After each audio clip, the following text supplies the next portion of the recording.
Stacy's going to be leading us through the content. If you've joined our webinars in the past, you know Stacy as an OG webinar host. She is a deduction expert and has worked in the supplier world as well.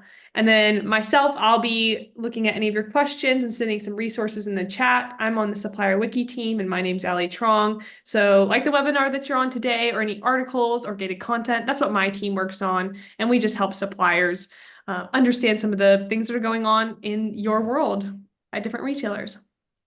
And just to kind of add on to that, our mission is to create free educational content for suppliers. I'll send some in the chat, but if you're not familiar with the ebooks that we create, the articles that we publish, they're really for you. And if there's something that we can't create, please let us know either in the webinar or we'll put our emails up here at the end. We want to make sure that we're providing the best resources for you and your team. All right, we have a packed agenda today. We're focusing a lot on shortages and we're bucketing into smaller sections. So first, we'll just define what a shortage is. Then we're going to talk about how you avoid those shortages, so the prevention side. And then we're going to get into if you do end up getting a shortage, which 99% of suppliers do, then we'll talk about how you actually dispute those and win them back. Then we're going to do a deep dive into shortages at Walmart. So we'll be talking about some of the specifics to fighting deductions and shortages at Walmart. Then we're going to have some time for questions here at the end. And then if you stick around, we'll have a SupplyPike sneak peek on how we help automate deductions at Walmart, so you don't have to dispute them manually. All right, here are a couple FAQs. The first one that we usually get is, will you get a copy of today's slide deck? Yes, we're always going to send you guys a slide deck copy, the PDF version of that, as well as a recording of today's session in your inbox in 3 to 4 business days. So be looking out for that. And then the second question that we get often is, what is the best way to ask a question? First off, the best way to ask a question is to just ask it. We love to answer y'all's questions, but please put those in the Q&A tab. That's the little speech bubble with a question mark at the bottom. That's where I'll be able to see them and tee them up easily for Stacy. And if it's pertinent to the content she's talking about, I may interject and we'll talk about that question, but most likely I'll save most of them for the end. And then please use the chat to just share about your favorite summer song that you're listening to or your experience as a supplier disputing at Walmart. We want to make sure we're facilitating a learning community. So share your thoughts. And other than that, if you're unfamiliar of who we are, we're a part of SupplyPike. We are a company that helps suppliers get paid and get better through software that we've created that helps identify, provide visibility, recover and prevent deductions and compliance issues. We do that at a couple different retailers. Today we're talking about Walmart, but we have solutions at Target, Amazon, Kroger, Home Depot, and we just launched CVS. And then we're continuing to see if there's other retailers. So let us know if you have one that you'd love to see a solution for. And we do that with lots of different retailers. You can see some of the logos kind of in the background here. This is just a small sample of some of the suppliers that we have helped recover lost dollars due to deductions. So if that's interesting to you, stick around at the end. We are going to be going through the solution that helps empower these suppliers to win that money back. And with that, I'll hand it over to Stacy to get into today's content. Awesome. Thank you so much, Ali. Super excited to get started. As we joked a little bit earlier in the call, we know shortages aren't always, the most fun thing to talk about. But like Ali mentioned, it is a very, very common reality for suppliers at pretty much every retailer, that we've ever talked to. So like Ali mentioned, 99% of suppliers are getting shortages. And so we thought it'd be a really, really important topic for us to cover and help you guys understand what they are, how you get them, why you get them, and how you can try to prevent them. And for the ones that can't be prevented, what you can do to fight them and get that money back. So I'm going to kick us off by talking about what shortages actually are. So, this is, I would say, if you guys are newer to Walmart or newer to shipping to Walmart, really, really important to understand. So a shortage deduction is basically a scenario in which the retailer will withhold payment from an invoice. So essentially, Walmart orders 100 cases, you ship them 100 cases, you invoice them for 100 cases, and they short pay you because they are saying that they did not receive some or all of the goods that you have invoiced them for. So in that scenario, scenario, Walmart may come back and say, hey, actually, we only received 80 cases instead of 100 cases. So I'm not going to pay you for the full 100 cases because I didn't receive it all, allegedly.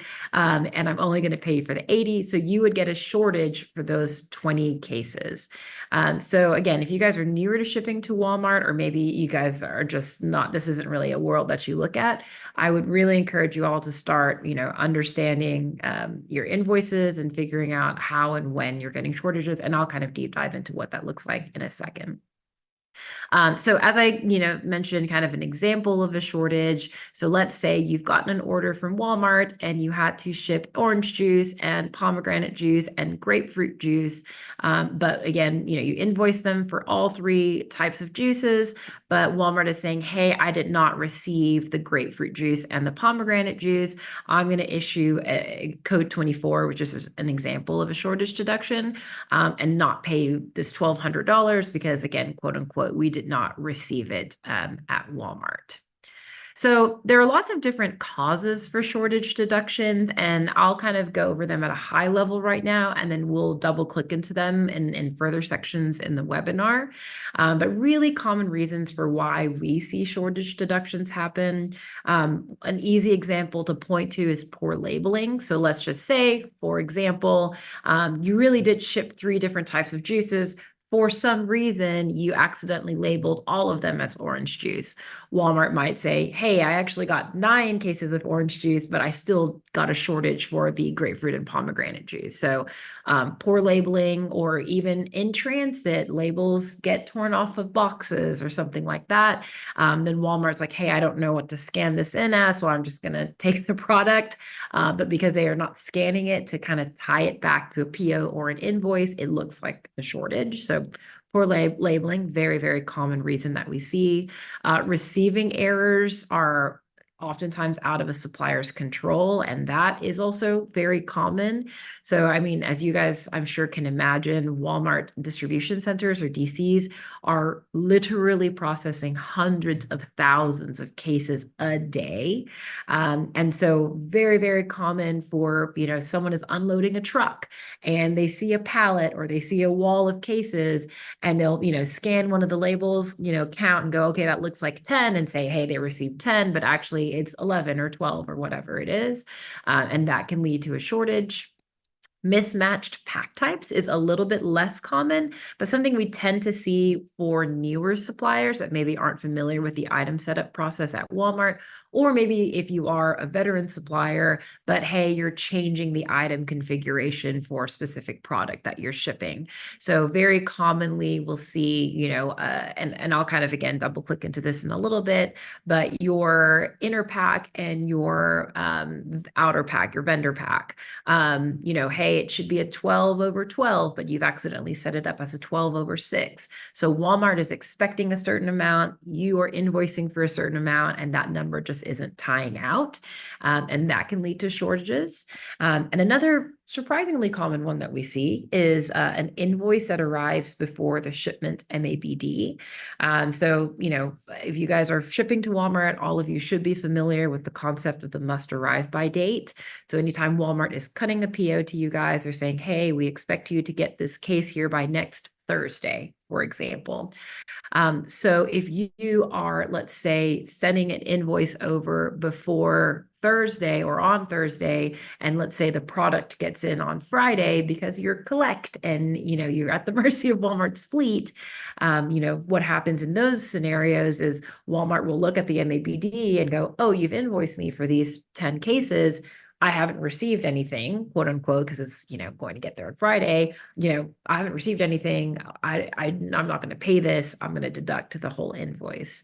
So these are just kind of common scenarios that can happen. And again, we'll get into each of these and how you can avoid them as you're thinking through the different types of shortage deductions that you may be receiving at your company. So one thing that I wanted to call out and we think is really important to share with you guys is the impact of shortages. I think a lot of times, very, very commonly we will see suppliers are pretty siloed where finance does finance things and sales does sales things and supply chain does supply chain things. And a lot of times you miss this ripple effect that can happen from just one shortage. We always like to illustrate that one mistake either on your part or the retailer's part can have a lot of implications kind of down the line. So it's very common for us to see, for example, hey, you get a code 24, again a shortage deduction, whether valid or invalid, meaning whether it's your fault or the retailer's fault. And a lot of times that can then turn into a PO defect. So Walmart has introduced the SQEP program, the Supplier Quality Excellence Program. It's a newer compliance program. It's been around for about a year and a half now at this point. We have a lot of different webinars and articles and ebooks about it, so I won't go too far into that, but you could get a PO defect fine because Walmart is saying, oh, you didn't transmit the correct ASNs or the PO was not correct because we got this shortage. So you can get a fine from that. And then even further down the line, because Walmart is receiving it incorrectly, you can also get an OTIF fine on the in full side. So Walmart, again, example saying, I ordered 100, I only got 80. I'm going to hit you with an in full fine because you're not hitting that 95% in full threshold. So a lot of kind of downstream effects that can happen when, if and when a supplier is encountering shortage issues. So it's always really important to try and get it right, or as right as you can on the front end so that you're not dealing with these things in the back end. And I think one thing that's interesting too, that again, a lot of teams just aren't aware, is at Walmart, each of these issues is handled by a different team completely. So a lot of times we will see folks go, oh, as long as I'm able to reverse the deduction, they should automatically reverse a PO defect fine or an OTIF fine. So I'm good there. But actually that's not true because these are managed by 3 different teams across 3 different systems. Even if you get a code 24 reversed, you still have to fight an SQEP fine or an OTIF fine and things like that. So as you can imagine, the complexity compounds very, very quickly. So again, you'll see us broken record here, but everything you can do to try and minimize it from happening in the first place will save you and your team a lot of heartache and time sunk down the road. Wanted to call out for you guys just the different types of common shortages at Walmart. So as Ali mentioned, kind of at the top of the call, we work with over 500 suppliers today. So we have some pretty interesting benchmarking information for what we see when we're looking at like the dollar proportion for our supplier base. You will find that code 22s, 24s, and 25s really tend to rise to the top for us. So across the book of business that we manage, which again is like, over $50 billion, goods built, not shipped, which is a code 22, makes up close to 60%. And then 24s and 25s make up about 13% each. And I'm going to go into kind of the nuances between these 3 codes. So the only thing I wanted to call out here is if you guys are getting a lot of codes 22, 24, and 25, just know that you're not alone. Very common. We see this all the time. Okay, so let's kind of switch gears and talk about how you can actually avoid shortages. And we're going to, again, we have an hour with you guys. So, there's a million billion root causes out there. We're going to kind of focus on the main ones that we see, just standard shortages and how you can wrap your heads around them and start to think about working with your teams to avoid them. So I think one thing that a lot of people take for granted is the item setup process. I get it. I was on the supplier side for a long time. I know it's not the fun part. No one wants to do it. It's awful to maintain. So a lot of times what happens is you get a spreadsheet that your factory fills out and you're like, I'll just throw that on item 360 and it's fine. But item setup can, again, lead to a lot of these waterfall effects if you're not making sure that you're accurate from day one. So a couple of pro tips for you guys. Wherever possible, try to submit only 1 invoice per PO. PO. We work with some suppliers who will actually ship one PO out on multiple truckloads. Now, obviously, if you have full truckloads, that's a sort of different scenario, but they'll be like, oh, Walmart ordered 100 cases. I only have 50 available today and 50 available tomorrow. I'll ship 50 on one today and 50 on one tomorrow. That can make it very difficult for Walmart to track.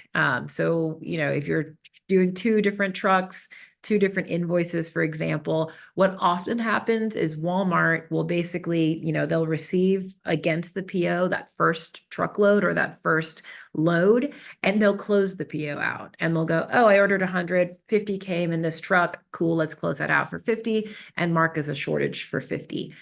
It's very, not to say uncommon, but you would have to basically work with your Walmart team if you wanted them to reopen a PO and receive more product on a separate load. And at that point, you are at the mercy of Walmart, which if you guys have done this for a while, it can be hard. So wherever you can, try, and again, obviously wherever it makes sense, there's a business need, try and send on one load and try and submit one invoice per PO. You will save yourself a lot of heartache down the road. If you can, try not to break up shipments. I mentioned earlier, making sure you're confirming your item setups. So your vendor pack quantities, your warehouse pack quantities, and I'll have a little guide in the next slide to show you guys what that looks like. But again, an easy example of that is, you set up your item as a 12/1, so a vendor pack of 12 and a warehouse pack of 1, which is individual units, but maybe that's how you have it set up internally, but Walmart has it set up as a 12/2. So they expect to get 6 inner packs for something. So when you're invoicing them, hey, again, the numbers aren't tying out. So they're going to go, oh, it's a shortage. We expected to get 12. We only got 6. We're going to short you for that. So making sure that whatever you have in your internal system and what you're invoicing for and what Walmart has in Item 360, again, they need to tie out correctly. Transmitting invoices with retailers' item numbers, again, wherever you can and whenever it makes sense, it just makes it a lot easier for them to, again, tie that out and track that back. We've worked with suppliers who will have the 9-digit Walmart item number set up in Item 360, but then invoice on their vendor stock number. And then for Walmart, they'll go, I don't know what this is. I didn't receive that product. I'm not going to pay you for that. So I know it's annoying sometimes having to, basically try and match whatever the retailer has in their system. But again, rather have a little bit more hardship in the beginning for you guys and make sure that you're paid in full, and it will save you a lot of heartache down the road. And then lastly, kind of duh, but always like to call it out, make sure that you're matching your invoice to the PO and don't make adjustments on POs that are on your invoice that don't match the PO. So again, this is how Walmart ties those numbers out to release the payment. So, if the PO said 100, don't invoice them for 110, which again, kind of duh, but just making sure that we're sharing that with you guys. Other things to think about around packaging and labeling, you'll see we put this in bold. Avoid master packs. Like truly, if you really, really can, there's almost no reason you should be sending a master pack to Walmart. And a master pack is basically when you have different vendor packs, in one, or different warehouse packs in one master pack. So you may have, like, again, that orange juice and pomegranate juice example. You should not be putting your orange and pomegranate juice in one big box and closing that and sending that to Walmart, because they're not going to open that up. So they're going to, again, scan whatever is on that master pack and go, oh, we got one. And that's all you're going to get credit for. So if you're shipping, orange juice, make sure that's one thing. If you're shipping pomegranate juice, make sure that's one thing. And of course, again, following your vendor pack and warehouse pack quantity setups there. Other pro tips is utilize slip sheets between POs if you're palletizing freight. This is just, again, kind of a pro tip for you guys. You don't have to do it, but it just makes it a lot easier for Walmart, again, to go, okay, now I understand this is for one PO and this is for another. Just, again, makes it a little bit easier for them to receive freight on their side. Identify the PO number and facility number on labels. Walmart has a lot of good information on their supplier secondary packaging standards guidelines. I think we've got some material on that as well that Allie can probably share. It's like a 200-page document, but I would really recommend going through it, especially if you're newer to Walmart and figuring out how to set up your labels and things like that. Obviously, making sure labels are clearly applied, not damaged or obfuscated. Just so you guys know too, with the new SQEP requirements that we talked about, Walmart is requiring labels on both sides of cases. So that is newish. Again, it's been about a year and a half.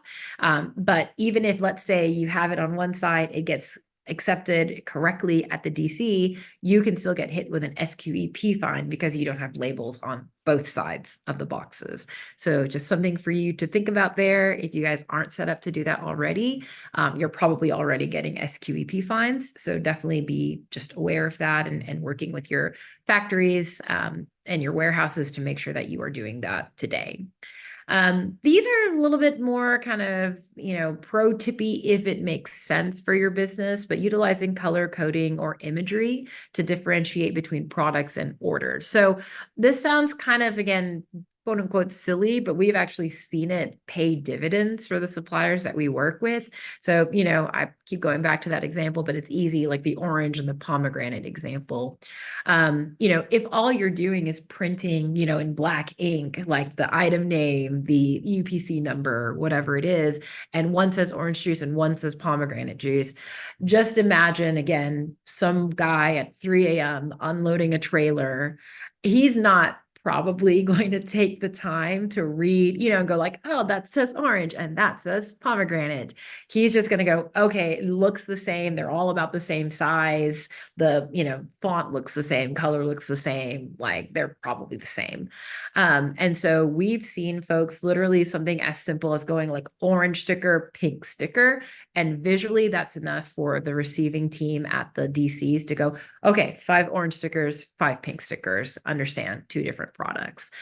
So if you guys are having issues where you're seeing like shortages on one item and overages on another, usually that's because they're not able to differentiate during receiving. So that's something to think about if you guys are dealing with those sorts of challenges. So wanted to share with you guys, again, just a quick refresher. The SKUs, stock keeping unit, is, one, it's basically the individual selling unit.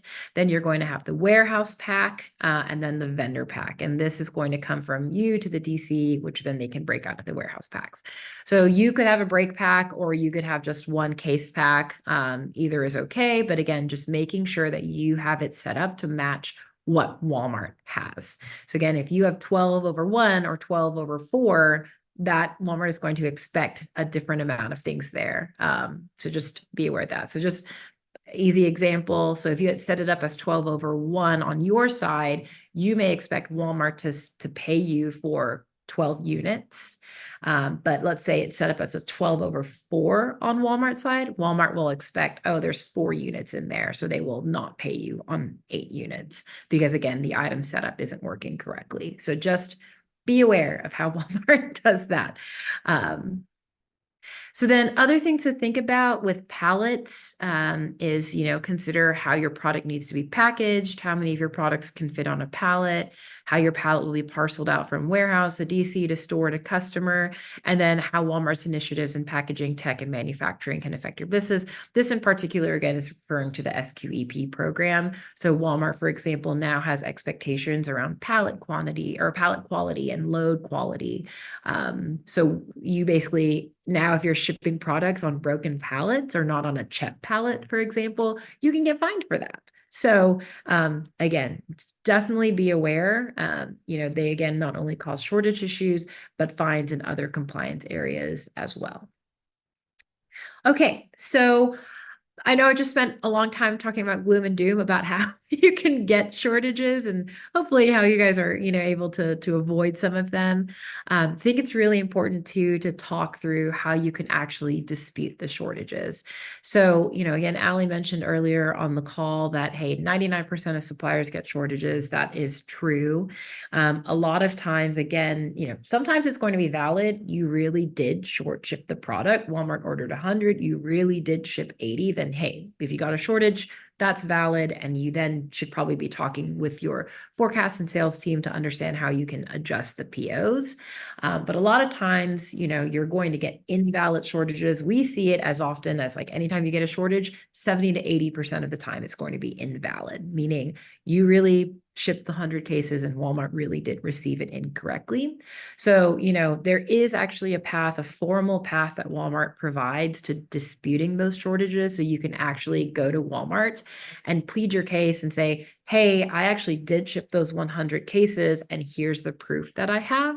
And then you can get those paid back. So on invalid shortages, we see oftentimes win rates of over 90% because Walmart is like, okay, yeah, you're right. You actually did ship those. We should pay you in full for those. And then you will get the money back for that. So want to kind of talk through again what that process looks like and how you can set yourself up for success to actually win those invalid shortages back. So step one is always, as the Boy Scouts say, be prepared. So be prepared for invalid shortages. They're going to happen. That's just the fact of the matter. So what we would recommend is make sure that you are generating and storing packing lists that match your ASN and invoice. I wanted to call it the ASN piece because this is also a part of the SQEP program. Again, I like to make sure you guys know because it's newer. So again, if you're new to Walmart, you may not be aware, but you can actually get fined if you're not sending ASNs. ASNs are not generally considered like the silver bullet because basically it's kind of what you're saying you shipped, but it never hurts to have that available. And again, you have to transmit them with every shipment at Walmart now, or you can be liable for a fine. So just be aware of that. If you are a collect supplier, so collect supplier means that the Walmart fleet is backing up to your warehouse and picking up goods at your warehouse and then taking it to their DCs. Always require the carriers to sign the bill of lading and then store these documents. If you can store them digitally, it just, again, makes your life easier. I would say not very common, but we do see suppliers that will store their BOLs in like a filing cabinet somewhere, which is great because at least you have them. But obviously, as you can imagine, anytime you're having to go fight a shortage, now you're like combing through a filing cabinet. So if there's a way for you to store it digitally, again, just save yourself some time and heartache and try and store it that way. But you want to make sure that your carriers are signing for that BOL. Again, I'll get into this a little bit more, but if you're a collect supplier, the BOL is going to be your primary proof document to fight and win back invalid shortages. If you are a prepaid supplier, so that means you are responsible for getting the product to the Walmart DCs, then you need to make sure that you have some way of getting the PODs from the carriers or the 3PLs, because this is going to be your proof to fight. Because as you can imagine, you're responsible for getting the product to those distribution centers. So that proof of delivery is going to be what you need to fight and, again, show Walmart, hey, we shipped in full. Why we called it out to, try and collect these PODs ahead of time is because this is actually common. We see a lot of times carriers or 3PLs do not store those files in perpetuity. So a very common example, UPS, FedEx, they will actually purge their documents after 90 days. So a lot of times, again, folks don't know this. They'll go like, oh, cool, I ship small parcel with FedEx, no problem. When I need it, I'll just log in and utilize that without realizing after 90 days, they purge the documents from the portal. Now, for certain carriers, you can still get the documents, but then you have to email your account manager and then say, hey, I actually need a document for XYZ PO, which again, as you can imagine, just more time sink for you guys to have to go, oh, we got a shortage for this PO. Who is the carrier? What was the load number? And now I got to go send an email to somebody and hope they have it logged somewhere in their storage files. So wherever you can, just know if you can access these documents, you are going to be miles ahead to get ahead of any invalid shortages there. You need to make sure that all of the shipping documents that you have, so be it BOLs or PODs, have kind of, again, the relevant information that allows you to, again, tie back and fight the invalid shortages you're getting. So PO number, a ship to address, item shipment info, and signatures are very, very common that you want to see. Just so you guys know, the shortages, they're basically, you're going to get them on an invoice, and usually you're tying an invoice to a PO.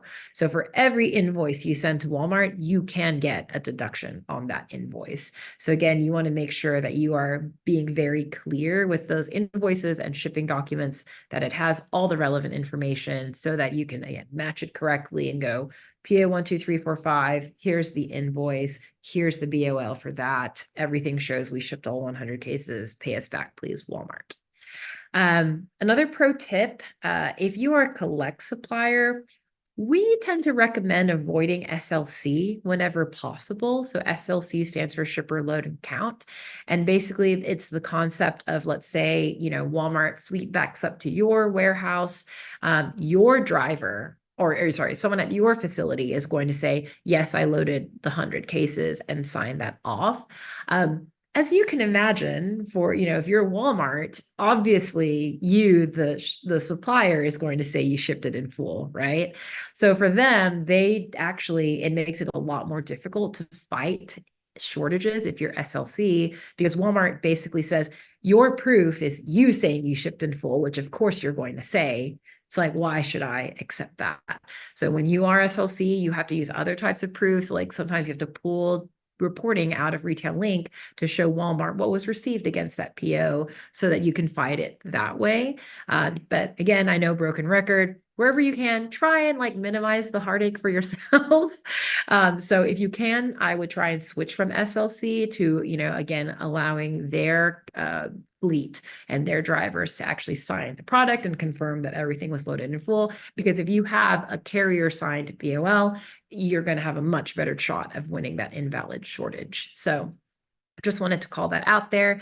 We don't see SLC very often. I know a lot of folks do it because it's easier, it's faster to go, oh yeah, I ordered 100. I know I'm putting 100 on the truck, easier for me to sign it. But again, kind of think through the downstream effects of that, of when you get a shortage, it becomes very, very, win rates drop from that 80, 90% range to 30 to 40% when you're SLC, if you're getting shortages. So just wanted to call that out for you guys there. So what do you actually need to dispute a shortage deduction? So, hey, you're checking your invoices, you're checking your payments, you go, wait, hold on, I didn't get paid in full for this. What do I actually need to do to fight it? For Walmart and honestly, pretty much every retailer, the supplier is guilty until proven innocent. So they're going to deduct it. They're just going to take the money first. It is on you to prove your case and say, Walmart, actually, you should pay me in full. So the burden of proof actually lies on you. So in general, you will need the basic information about the claim, invoice, and shipment, as well as the proof documentation that supports your dispute, as I mentioned. We've talked about this earlier, so I'm going to try not to belabor the point, but basically the shipping document is utilized to show that the items on the invoice were picked up and or delivered in full. So shipping documents are actually legal documents, like a bill of lading and a proof of delivery are legal documents that show chain of custody for an item. And that's why Walmart utilizes it as, again, kind of that silver bullet to decide if they're going to allow you to win back that shortage deduction or not. So again, if you're collect, really, really try to get the carrier to sign the bill of lading. And if you're prepaid, your carrier should have a proof of delivery of some sort, just to make sure that, again, you have an easy way to access that. So you're not having to dig through it and, spend weeks and weeks trying to find a document rather than being able to just dispute it once the deduction comes in. So won't spend too long here. This is just an example of the bill of lading. You guys should probably be pretty familiar with this if you're a collect supplier.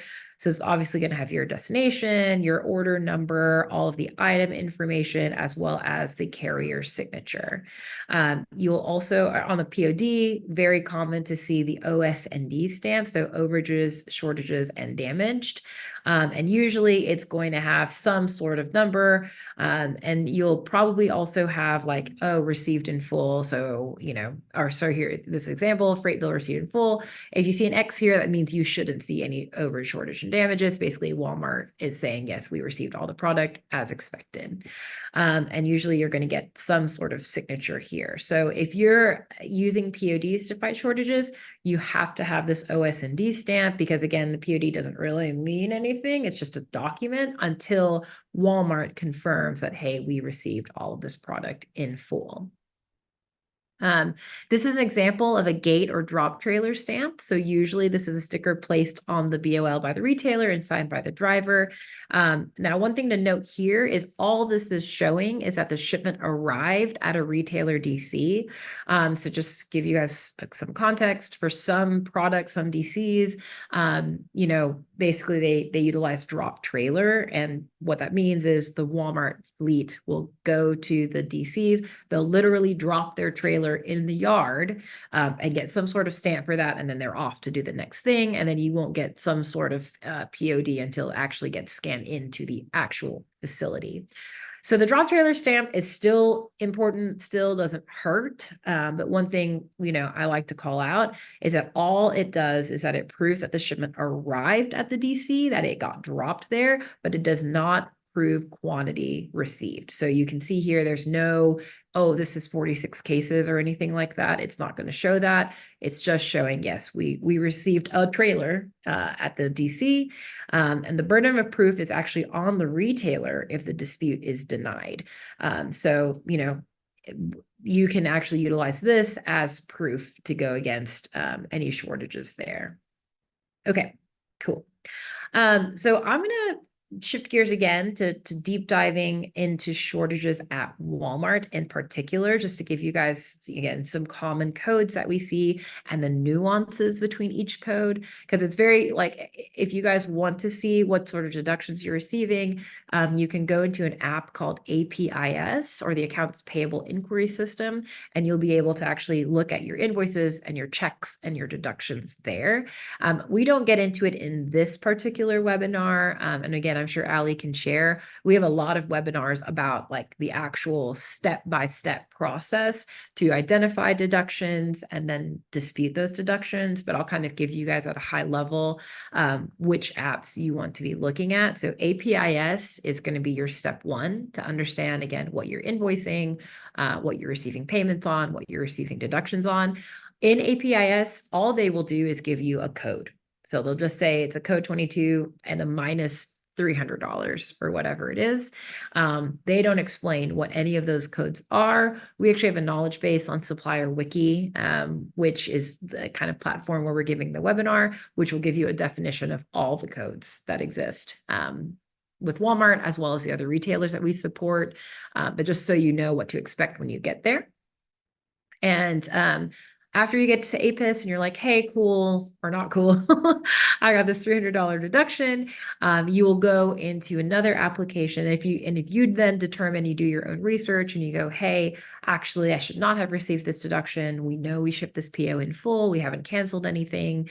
Then you would then go to another application, of course, in Retail Link called APDP, or the Accounts Payable Dispute Portal. And that is where you would start the dispute process. And that's where you would fill in all of the information, have all of your proof documents, so on and so forth. So you could actually get that money back. So again, won't wax poetic there. I think Ali's already shared some future webinars that are coming up, which is awesome, as well as the different codes that exist. And Ali called out 70 different codes at Walmart.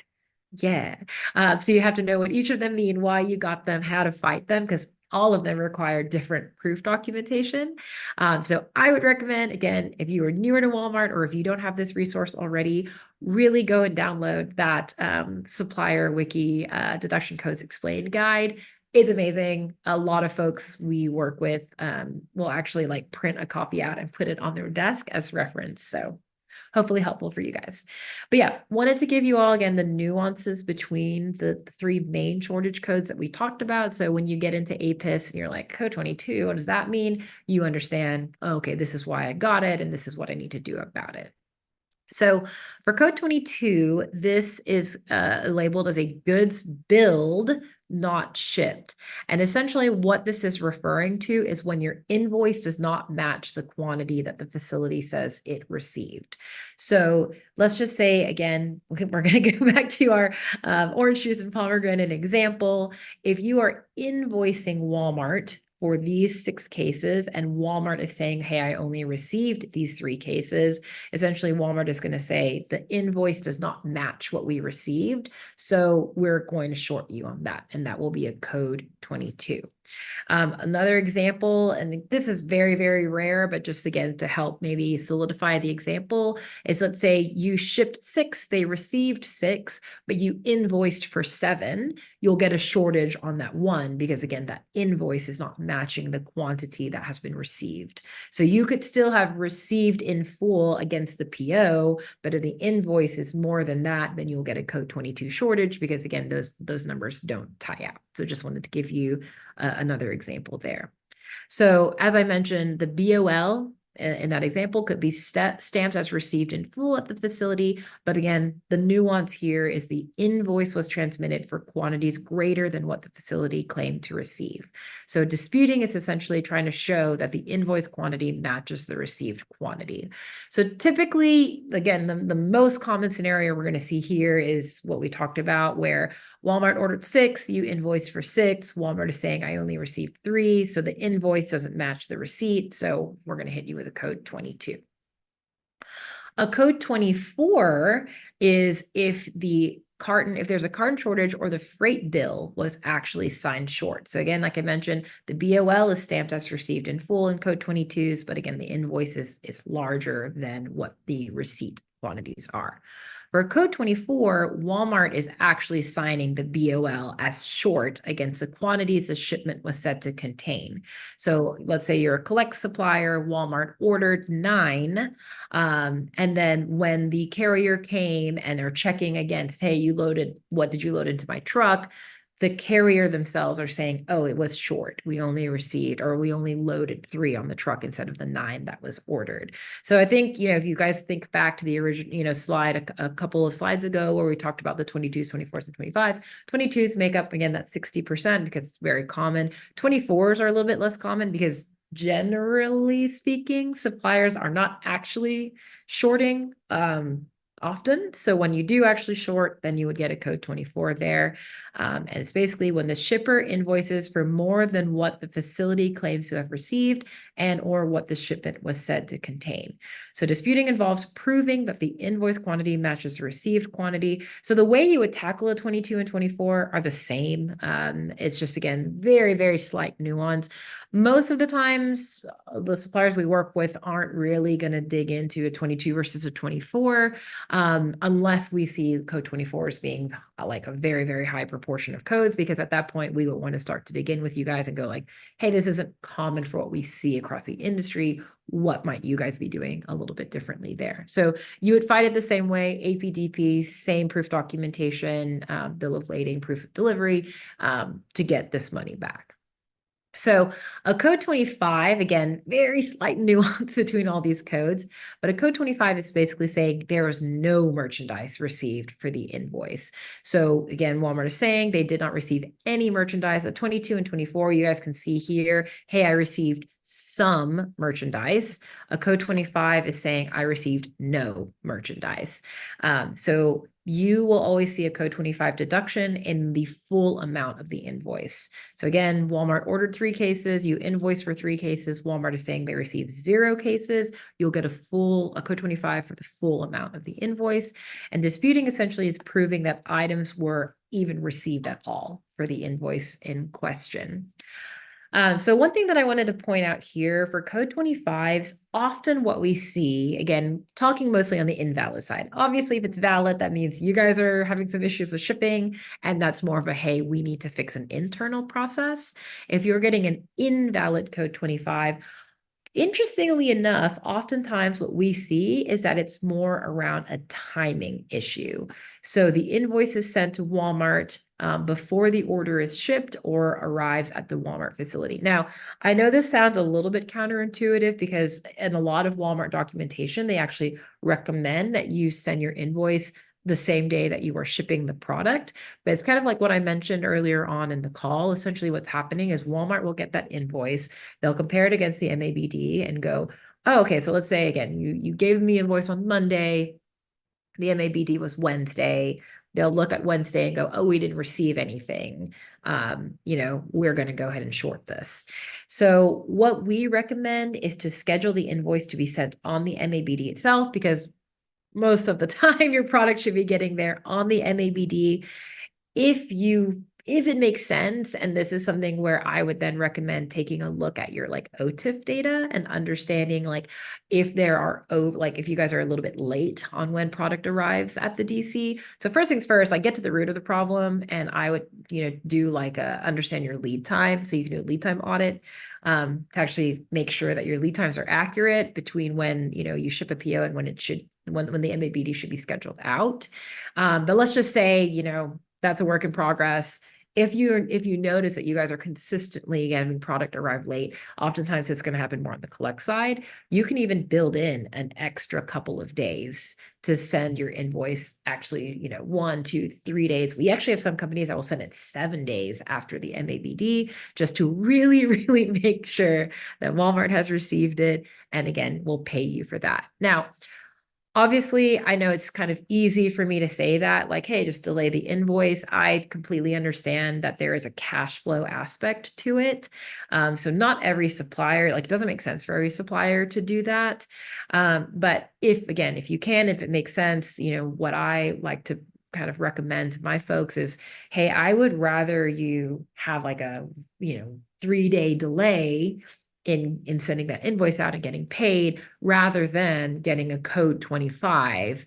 And just so you guys have some context, when you fight a deduction with Walmart, their average payback time, so like review and payback time, is 45 to 60 days. So it's like, hey, would you rather lose 3 days on the front end or get the code 25 and then have to wait 60 days after you fought it to get paid back?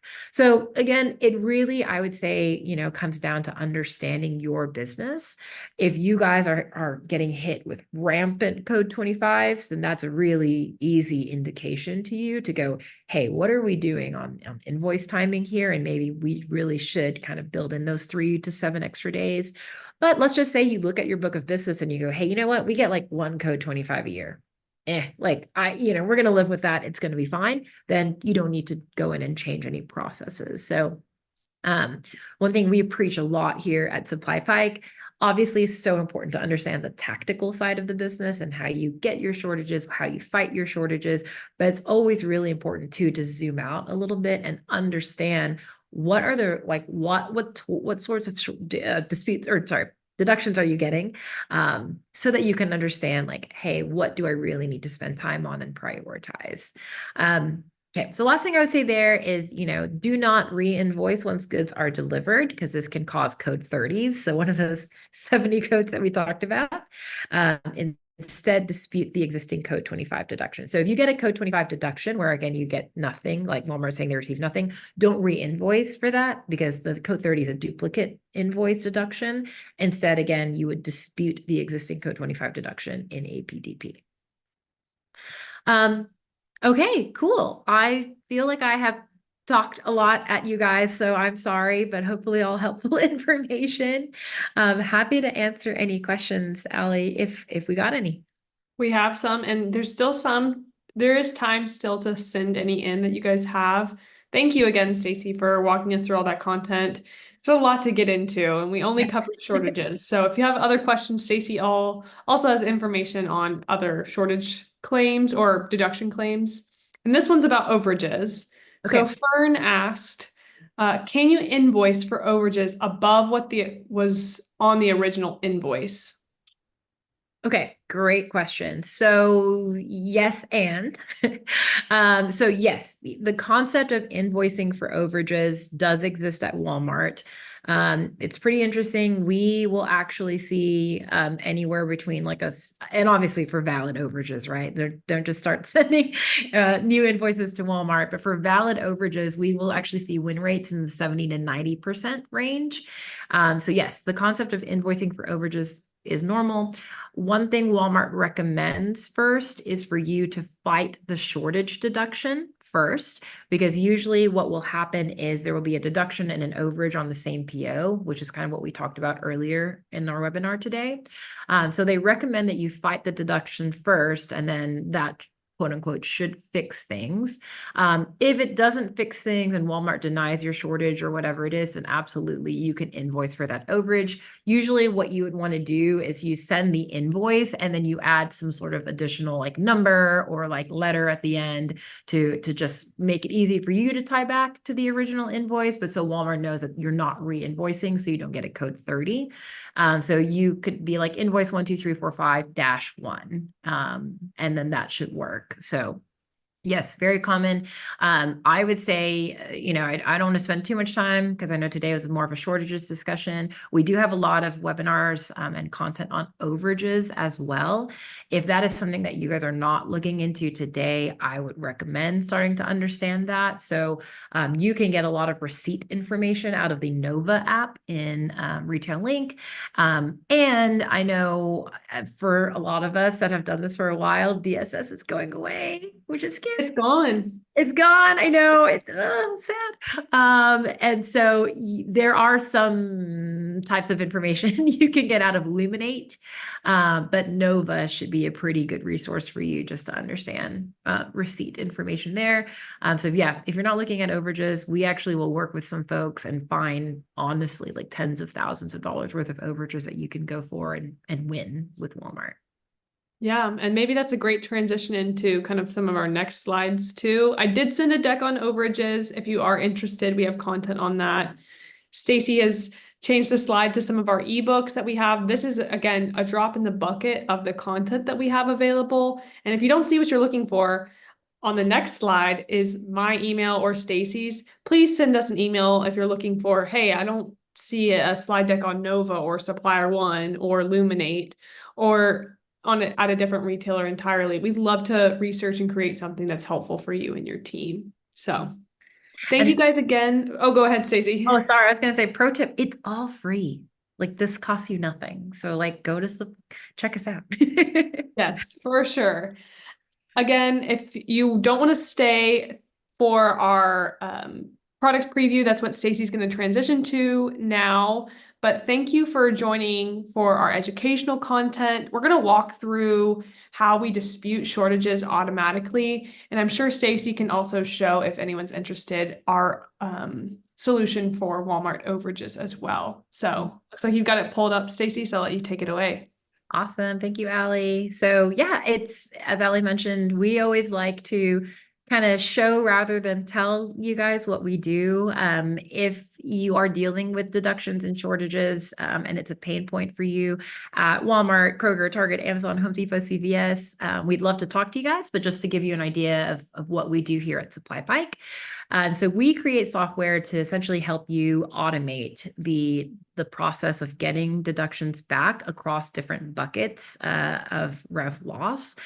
So obviously we spent a lot of time talking about shortages today, which is a type of AP deductions. Again, we only talked about 3 out of the 70 different codes there are, but we also provide solutions. Just an example at Walmart, Kroger, Target, Amazon will have similar breakdowns, but we can also help you to invoice for overages, give you visibility around post audits, which is another nightmare for a lot of folks, and also provide support around on time in full, as well as that SQEP program that I mentioned. But I'll go super, super high level just to give you guys an idea. Essentially, we're able to first provide visibility, which again, if you guys have done Walmart, It shouldn't be this hard to get this much information, but it kind of can be. We tie to over 12 different applications in Retail Link to kind of stitch together all of this data for you. So you just have it, with literally one click, which is really nice. We'll show you guys all of the deductions that you have received, anything that is still on the table. So what you've not taken action on, anything that's awaiting repayment, what's been paid back, as well as your win rate. And this is something that we track every single day. So you are always getting a refreshed view of what's going on with your Walmart business. We will actually show you guys what your top codes are, not only by count, but by dollar as well. So again, I kind of mentioned it earlier. I wasn't kidding. A big philosophy that we have at Walmart or at SupplyPike is just, hey, like understand where you're getting a lot of your deductions so that you know where to send your resources to. So, hey, we know we're getting a lot of code 25s for an example. Hey, cool. That's an easy fix. Let's just start working with the invoicing team to understand when we're sending those invoices out so that we can minimize this from happening at all. For us, we believe like better to understand why and diagnose the root cause than do the hamster wheel of like, well, we know code 22s are bad, but we don't really have time to understand how we're getting them. So we're just going to keep fighting them. And then, you'll never learn and you'll never mitigate again inflow in the future. So we show you all of the different reasons for why you're getting claim codes. And one thing that I think is really interesting is we are also able to diagnose for you root causes of why you're getting these deductions. So we'll show you all the way down to, oh, we believe this is an invalid deduction because the allowance was not found on your supplier agreement. So again, we talked a lot about shortages today, but we provide support for all 70 codes that you can dispute in APDP. So we'll even pull your supplier agreements and actually help you find any invoice allowances you have, and all of that good stuff. So we'll, again, give you the root causes there. We'll show you trends over time, deductions by item number. So this is actually shockingly hard to get out of Retail Link. And we're able to show this to you guys. A lot of teams will utilize this to understand like, hey, we have an item here that maybe only makes up 10% of our sales, but for some reason is responsible for 25% of our deductions. What is going on here? Did we expect it? Did we not? How are we shipping? Is it a new item? So again, just allowing you guys to really quickly diagnose where you should be spending your time rather than in APDP typing up claim numbers like 40 hours a week. We'll also show you deductions by location and even deductions by amount. I think this one is really powerful too, because a lot of teams that we work with, if you guys are doing deductions today, you know that there is usually some sort of dollar threshold where it doesn't really make sense for your team to go after. So usually we'll see that in the $100 to $500 range, where we'll say, hey, anything under $100, like it just doesn't make sense. It takes us 30 minutes to research and submit a claim. Let's just write it off. And I think it's really important to understand like, hey, when I'm writing off $100 threshold claims, I'm writing off $30,000 worth of money that should be mine. And again, really important to say, hey, this is worth it for me to dedicate a resource or whatever it is. Or you know what, it's $3,000. Like it's fine. I'm not going to lose sleep over it. So again, just pretty interesting information here. And then I'll click into the deductions page, which is really the meat and potatoes of the application, so to speak. So we will pull every single deduction that you have received over the last 2 years. So that's Walmart's kind of statute of limitations, so to speak. And we will show you, again, all of the different information that is relevant for each. I think one thing that's interesting too is we'll even give you information around when these codes are going to expire. So if you want to prioritize, like, hey, we should really kind of get to the codes that are expiring in 16 days, we can do that. For those of you guys who may be a little bit more familiar with the process, if Walmart kicks anything back to you and it's in supplier action, you actually have 14 days to respond or it gets canceled out and you have to start all over again. And so either you're having to log into APDP every day, or you can utilize something like SupplyPike and we will call that out for you to say, hey, you have this many days to go after it. Like, let's make that a priority. So we have, tons and tons of filters around like what's been disputed, what's not, what codes to focus on, root causes, what has documents, what doesn't. And so you can get very, very, surgical precision with how you're tackling these deductions that you receive. So I will call out just two more things and then I will stop talking. But again, just wanted to show you guys, like, this is not a view you can get out of Retail Link, period. Now, in theory, you could obviously connect to those 12 applications yourself and build some like master spreadsheet in Excel. But I mean, again, anyone that's done this with Walmart, you know, it's going to take time and it's no fun. And, you know, you're lucky if you can get into Retail Link today. So it's really, really nice when you're able to just get all of this literally, as you guys saw, with one click. So we're pulling claim information, all of the order information automatically for you, including check information, the root causes, and then even showing you the deduction history. So if it's been sent to Walmart before for review and got denied for a specific reason, we'll call that out.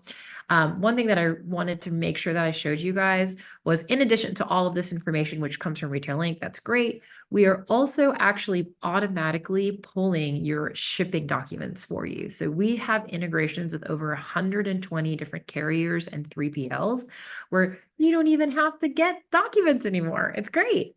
So we will literally, you know, go into the carrier portals, or we have OCR technology that can actually scan the BOLs, and we will parse them out for you. You don't have to label them a specific way, and they'll get automatically attached to the relevant claim. So we'll look for example, the PO number, we'll look through your BOLs, find that PO number, and automatically attach it for you. And essentially all you have to do is literally click one button and it gets sent off. There's also some business logic built in.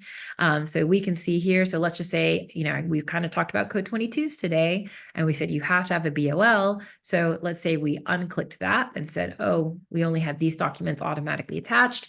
It will tell you that you're missing a document and that we recommend a BOL so that we are maximizing your chances for success with Walmart. Because if you were to ship this without a BOL to Walmart, you would 99% chance get denied. So again, just easy business logic built in for you guys, so you're not having to deal with it, which is really nice. So yeah, so you can obviously dispute each one claim by claim. We also have bulk disputing. We can do up to 100 at a time and actually up to 750 in a single day. And then I wanted to show you guys as well, we have the ability to auto dispute. So you can go through every code and decide, okay, I want to auto dispute code 22s that are invalid, that are under $1,000. So that's a very common workflow that we see for our suppliers, where they'll go, hey, anything under $1,000, I don't care. As long as you have the documents, you send it off for me. Anything over $1,000, I want my team to have eyes on, because, hey, we want to make sure, like, why did we get that deduction? So the goal with us is to get you guys to deduction, you know, inbox 0. And instead of, again, spending 40 hours sending claim by claim by claim by claim, you're just going in and managing the exception. So, hey, maybe once a week you go in and you're shooting 2 off instead of 200. So yeah, that is SupplyPike in a nutshell. Last thing I'll call out for you guys is, I think this is pretty cool. Obviously, I'm a little biased, but you know, we have the ability to do a completely free audit for you guys. So we will actually pull your data in to the application, and show you all the opportunities, show you your top codes, basically everything you see here we'll do, but for your data, and it's completely free. I always tell people, like, to me, it never hurts to look at the information, even if, hey, you go in and you're like, honestly, we're clean, we run a clean ship, then cool. At the very least, you've gotten a free report out of it, and you know, and you can, you know, have your mind at ease and not worry about it until next year or whatever it is. So I would recommend doing the free audit. If you're interested, you just have to reach out to Allie or myself, or I think they'll get follow-up emails, right, Allie? Yep. And then just sign up there, and that's pretty easy. But hopefully this was interesting for you guys. Oh, Allie, I think you were muted. Oh, I'm not muted now. Thank you, Stacy, again for leading us through today's content. Thank you for everybody for sticking around. And we hope to see you at another webinar.